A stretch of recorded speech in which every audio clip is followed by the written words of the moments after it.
અને હવે સીધા જ જઈએ ભરૂચ, જ્યાં મુખ્યમંત્રી ભૂપેન્દ્ર પટેલ સંબોધન કરી રહ્યા છે. સાંભળીએ.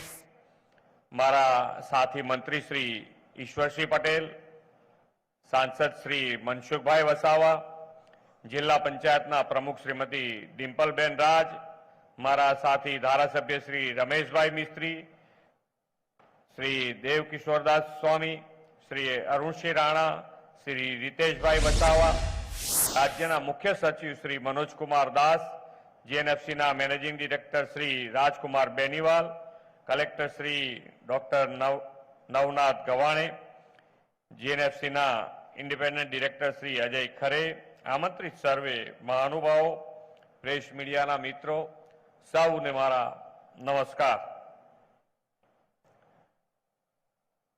વિશ્વ નેતા અને યશસ્વી વડાપ્રધાન શ્રી નરેન્દ્રભાઈ મોદીએ તેમના વડાપ્રધાન તરીકેના સુશાસનના સળંગ 12 વર્ષ પૂર્ણ કર્યા છે.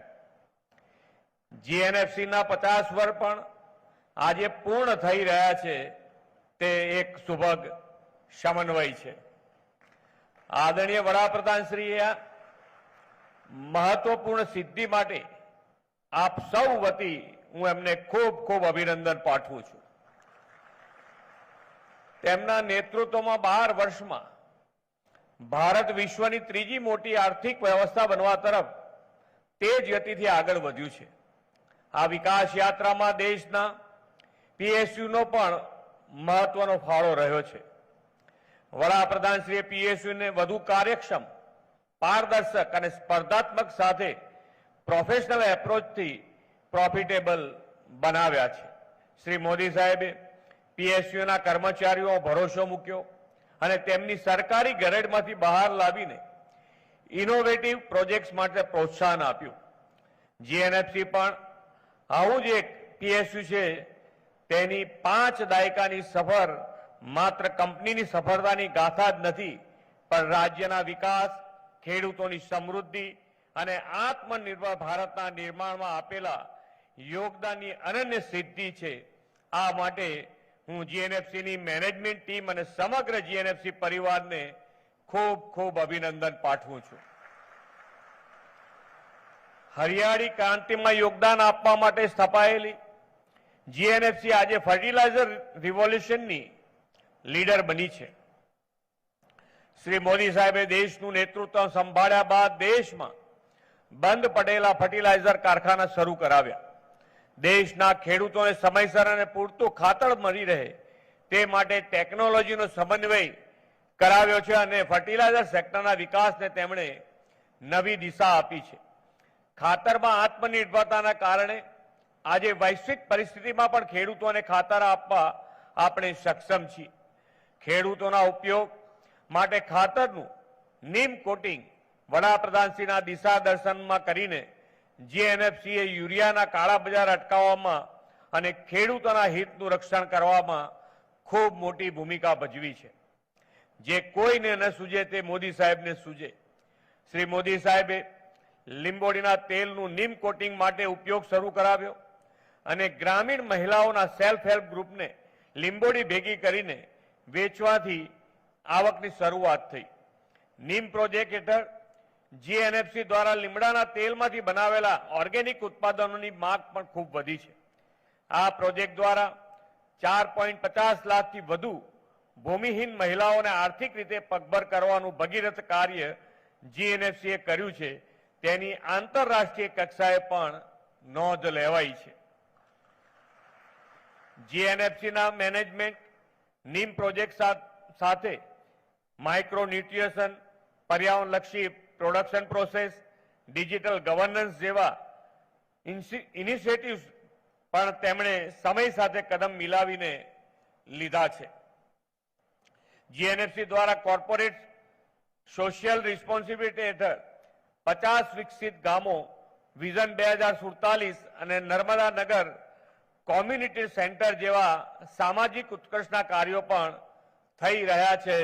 તે ઉદાહરણરૂપ છે. પર્યાવરણની જાળવણી સાથે ગ્રીન કવર વધારવાની પ્રતિબદ્ધતા રૂપે મિયાવાકી વન, નમો વડવન અને ઓક્સિજન પાર્કનું પણ આજે અહીં લોકાર્પણ થયું છે. દેશની સ્વતંત્રતાના 100 વર્ષ થાય ત્યારે ભારતને વિશ્વની અગ્રીમ વિકસિત અર્થવ્યવસ્થા બનવાનું વડાપ્રધાનશ્રીનું સ્વપ્ન એ સૌનું રાષ્ટ્રીય મિશન છે.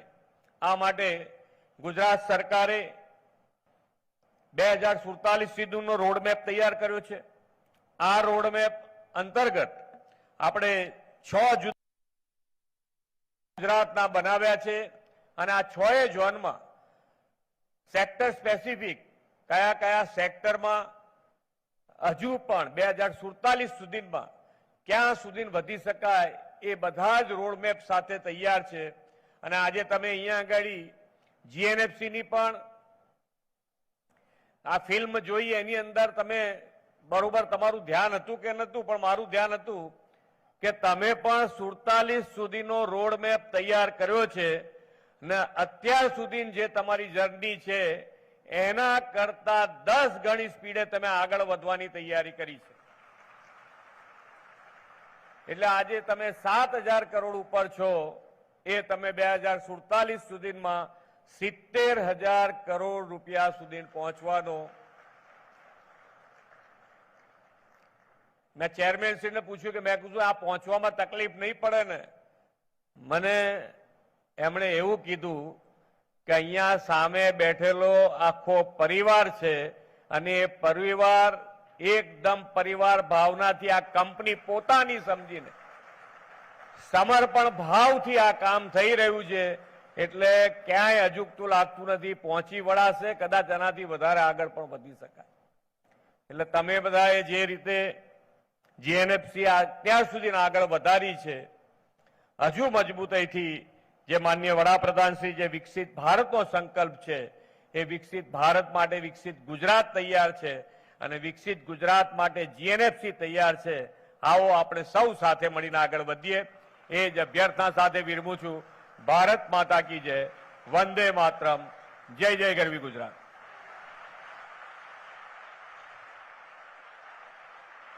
ખૂબ ખૂબ આભાર સાહેબ, આપના પ્રેરણાદાયી શબ્દો હંમેશા જીએનએફસી ને રાષ્ટ્ર નિર્માણના માર્ગ પર આગળ વધવાની નવી ઉર્જા આપે છે.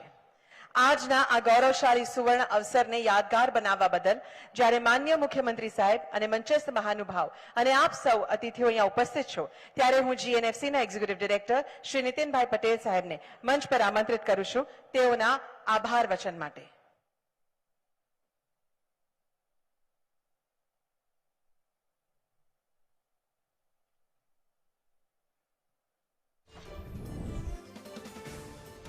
ભરૂચમાં જીએનએફસીનો કાર્યક્રમ, જેમાં મુખ્યમંત્રી ભૂપેન્દ્ર પટેલ ઉપસ્થિત રહ્યા, જેમણે સંબોધન કર્યું હતું અને સાથે જ વિકસિત ગુજરાતમાં કેવી રીતે ગુજરાત અગ્રેસર રહીને સતત આગળ વધી રહ્યું છે તેની વાત તેમણે કરી હતી.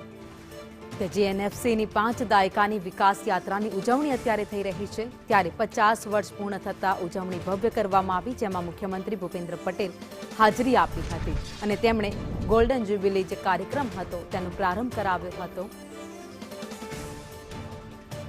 તો ગોલ્ડન જ્યુબિલીના કાર્યક્રમમાં મુખ્યમંત્રીએ સંબોધન કરતા કહ્યું કે જ્યારે ગુજરાત વિકાસના પથ પર આગળ વધી રહ્યું છે ત્યારે જીએનએફસીનો પણ મોટો ફાળો તેમાં છે. For gracing this momentous occasion, we are truly honored by the presence of